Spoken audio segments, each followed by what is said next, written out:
오늘의 암송할 하나님의 말씀은 히브리서 8장 12절 말씀입니다.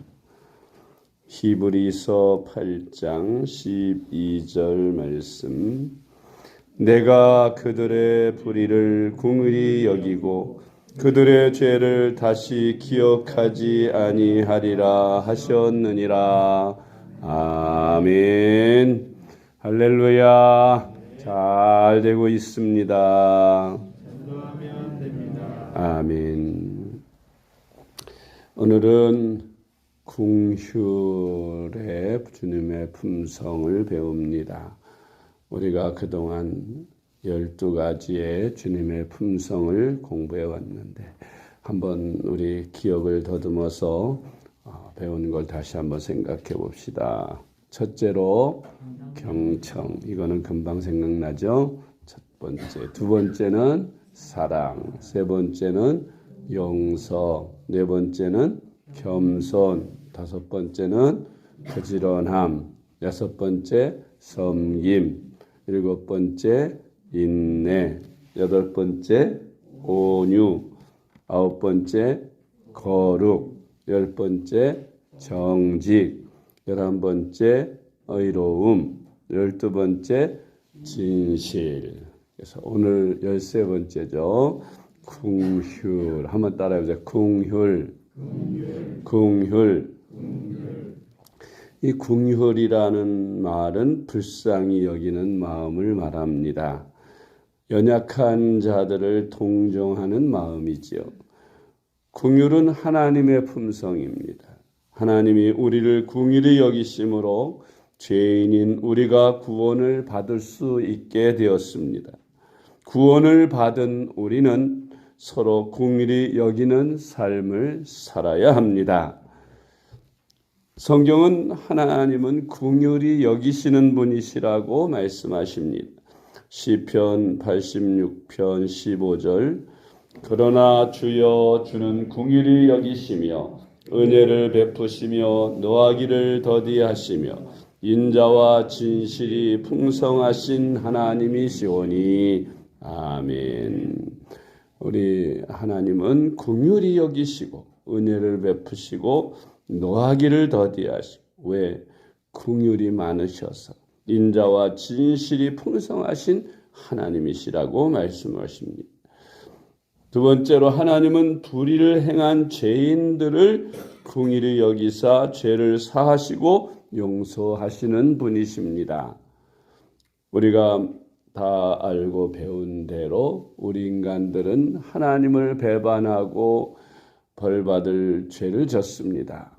그래서 에덴에서 추방을 당했고 땀을 흘리며 수고하며 살아야 하고 저주 아래서 죽음 아래서 슬퍼하며 괴로워하며 그렇게 살아야 하고 죽은 후에 심판을 받고 지옥에 떨어져야 하는 그런 불쌍한 죄인들입니다. 그런 불쌍한 우리 인간 죄인들을 하나님은 긍휼히 여기셨다. 불쌍히 여기셨다. 그래서 우리 하나님이 우리 인간들을 구원하시기 위해 하나님의 독생자를 2000년 전 이 땅에 보내셨고 33년 동안 하늘나라 복음을 전해주시다가 마지막 십자가의 고난 받으심으로 우리 인류의 모든 죄를 다 사하시고 누구든지 예수로 말미암아 구원을 받고 긍휼을 입어 영생을 얻고 하나님의 자녀되고 의롭다함을 받도록 은혜를 베푸셨습니다. 할렐루야. 히브리서 8장 12절 말씀. 내가 그들의 불의를 긍휼히 여기고 그들의 죄를 다시 기억하지 아니하리라 하셨느니라. 아멘. 세 번째로 예수님은 긍휼을 원하시는 분이시라 죄인을 부르러 오셨다고 말씀하셨습니다. 예수님께서 이 세상에 계실 때에 세리와 창기 죄인들을 가까이 하시면서 그들을 친구같이 여기시고 그들과 함께 식사도 하셨어요. 이것을 보고 종교 지도자들인 바리새인 또 율법학자들 서기관들이 비난을 했습니다. 어찌 자기가 랍비라고 하면 스승이라고 하면서 메시아라고 하면서 죄인인 세리와 창기들과 가까이 하고 세리와 창기의 친구가 되는가 하는 비난을 했습니다. 그때 예수님께서 그들에게 말씀하시기를 병든 자에게라야 의원이 쓸데없고 건강한 자에게는 의원이 쓸데없다. 병든 자에게라야 의원이 쓸데있고 건강한 자에게는 의원이 쓸데없다. 내가 세상에 온 것은 죄인을 부르러 온 것이지 의인을 부르러 온 것이 아니라 내가 죄인들을 위하여 대속제물로 죄인들을 구원하기에 오셨다고 말씀하셨습니다. 마태복음 9장 13절 말씀. 너희는 가서 내가 긍휼을 원하고 제사를 원하지 아니하노라 하신 뜻이 무엇인지 배우라. 나는 의인을 부르러 온 것이 아니요 죄인을 부르러 왔노라 하시니라. 아멘. 네 번째로 주님께서는 죄를 짓고 끌려와서 돌에 맞아 죽게 된 여인을 긍휼히 여기사 용서해 주셨습니다. 아멘.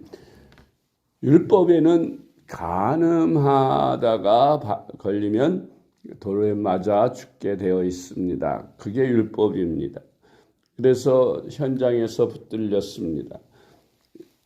율법학자들이 그녀를 끌고 예수님 앞에 데리고 왔 수많은 사람들이 그 여인의 간음에 대해서 정죄하면서 율법대로 돌로 치려고 돌을 하나씩 들고 있었습니다. 살기 등등한 그 자리에 율법학자들이 보라는 듯이 예수님에게 이 여인이 현장에서 간음하다가 붙잡혔는데 이 여인을 모세율법에서는 돌로 치라 했는데 선생은 뭐라고 말하겠습니까? 하고 예수님에게 묻습니다. 그때 예수님께서 엎드리시어 땅에다가 무슨 글을 한참 쓰셨어요. 사람들이 침묵 속에서 예수님이 무슨 글을 쓰시는지 몇몇 앞에 있는 사람들이 쳐다봤겠죠. 그리고 허리를 펴고 일어나셔서 사람들을 향하여 하시는 말씀이 누구든지 죄 없는 자가 먼저 돌로 치라 하셨어요.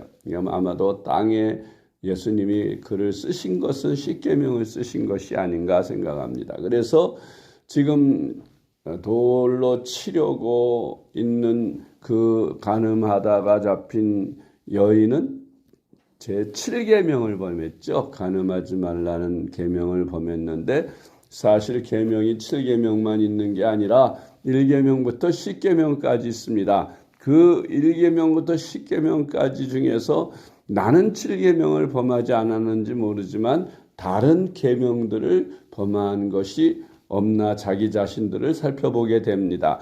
그러자 그들은 한 사람 두 사람 슬그머니 돌을 내려놓고 사라져 갔어요. 나중에 그 여인과 예수님만이 남게 되었을 때에 예수님께서 그 여인에게 말씀하셨어요. 다 어디로 갔느냐? 예, 아무도 없나이다. 나도 너를 정죄하지 아니하노니 돌아가서 다시는 죄를 범치 말라 하시며 그 여인에게 긍휼을 베풀어 주시고 그리고 죄를 사하여 주셨습니다. 이것이 예수님께서 죄인들을 향하여 긍휼히 여기시는 예수님의 품성을 나타내는 말씀인 것입니다. 요한복음 8장 7절로 11절을 같이 봅니다. 그들이 묻기를 맞이 아니하는지라 이에 일어나 이르시되 너희 중에 죄 없는 자가 먼저 돌로 치라 하시고 다시 몸을 굽혀 손가락으로 땅에 쓰시니 그들이 말씀을 듣고 양심의 가책을 느껴 어른으로 시작하여 젊은이까지 하나씩 나가고 오직 예수와 그 가운데 섰는 여자만 남았더라. 예수께서 일어나사 여자 외에 아무도 없는 것을 보시고 이르시되 여자여 너를 고발하던 그들이 어디 있느냐? 너를 정죄한 자가 없느냐? 대답하되 주여 없나이다.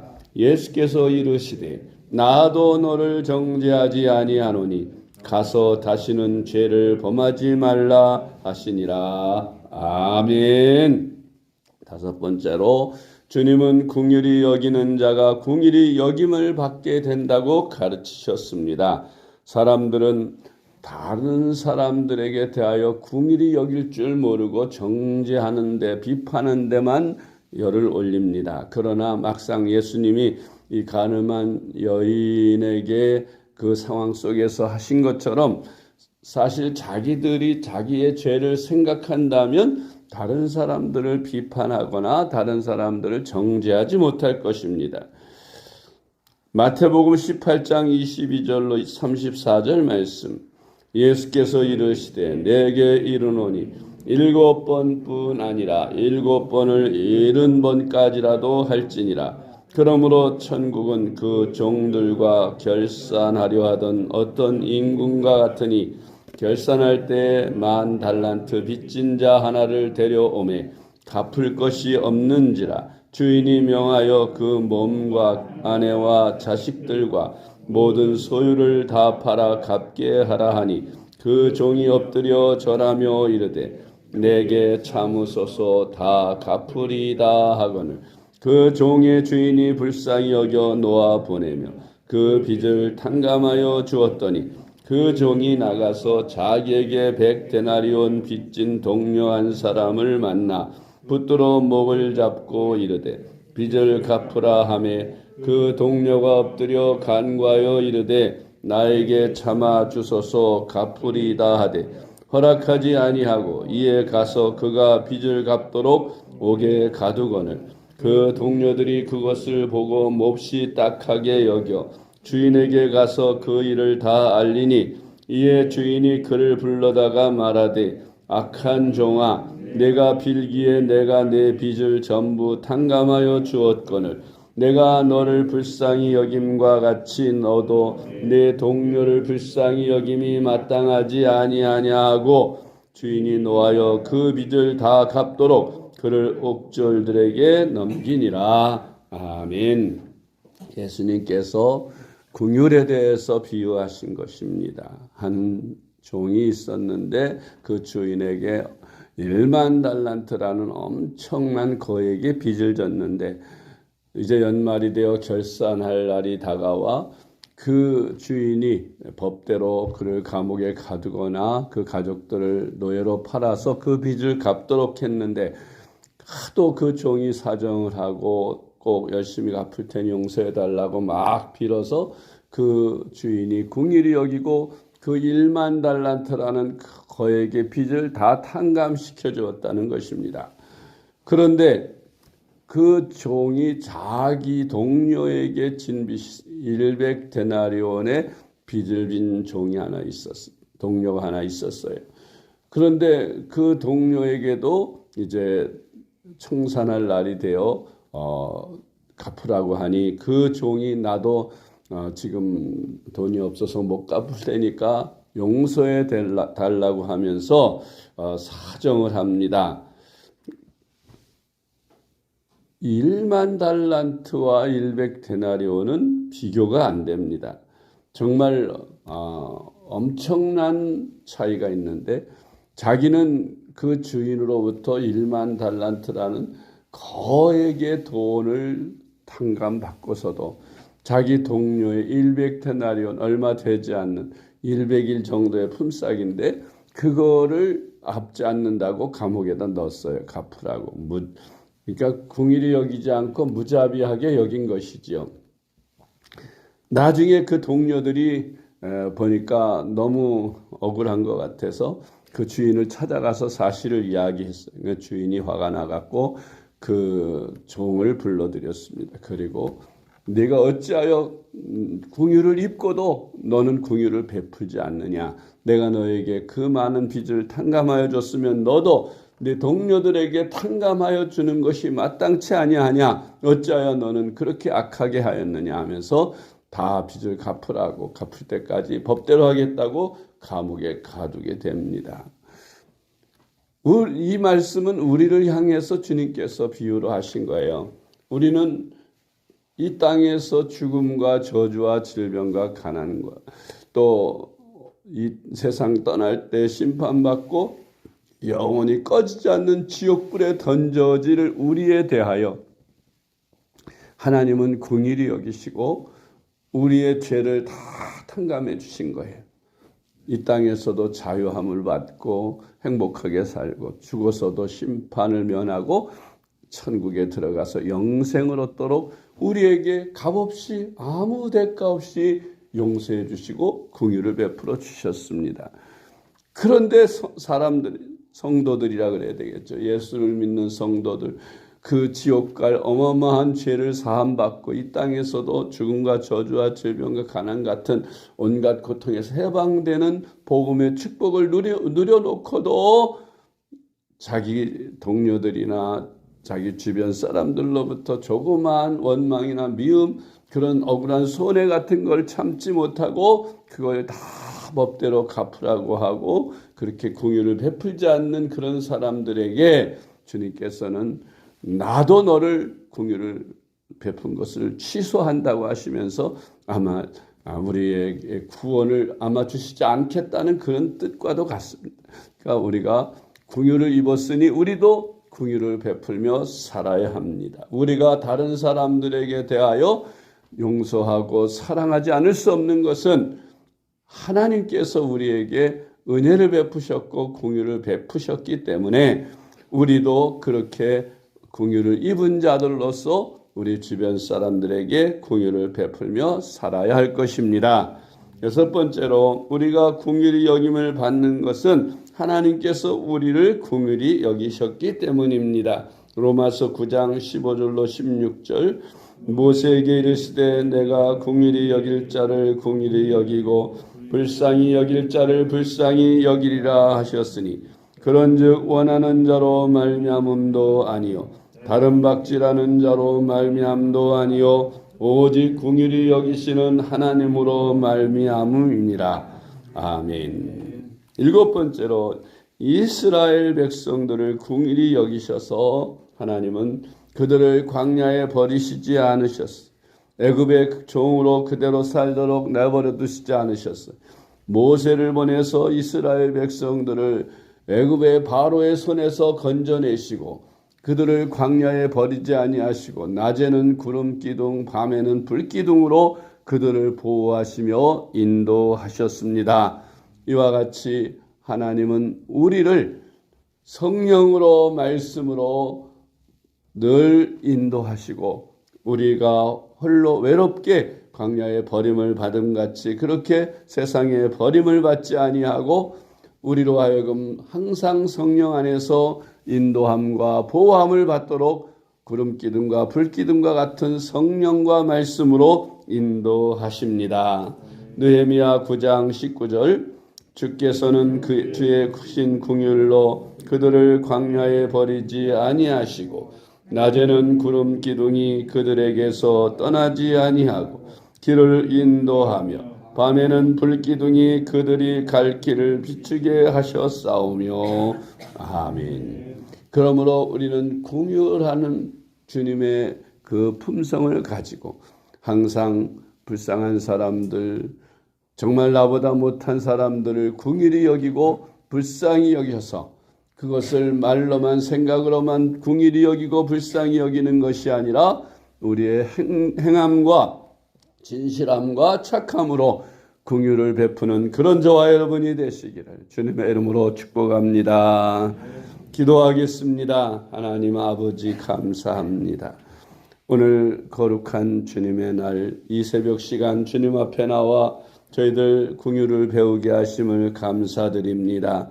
특별 새벽 기도회를 인하여 우리가 주님의 품성을 한 가지 배우며 닮아가기를 원하는데 주님 참으로 우리는 하나님 앞에 너무나도 큰 긍휼을 입었습니다. 이런 큰 긍휼을 입어서 구원을 받아 하나님의 자녀되고 의롭다함을 받고 모든 죄를 사함받고 영생 복락을 누리게 하셨사온데 하나님 우리는 우리 주변의 이웃들에게 대하여 긍휼을 베풀지 못하고 살 때가 너무나도 많았음을 회개합니다. 주님 저희들로 하여금 이제 긍휼을 받았으니 긍휼을 베풀며 사는 주님의 긍휼의 품성을 가지고 살아가는 저희들이 다 되게 하여 주시옵소서.